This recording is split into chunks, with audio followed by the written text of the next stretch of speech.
Right, so after importing your main video to the timeline, you want to come down here to PIP. If you don't see this option, then that means you have an older version of the app. So I would suggest you go to the Play Store and then update your Video Maker app.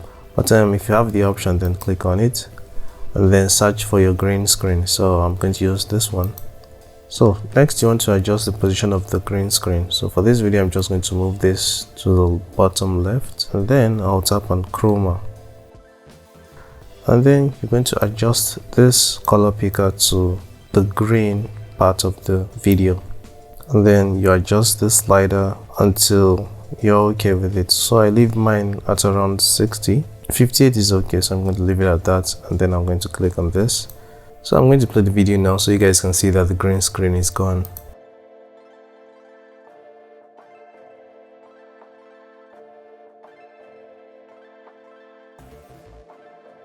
Right, so I hope you found the video helpful. Give it a thumbs up if you did, and yeah, I'll be seeing you guys in the next video.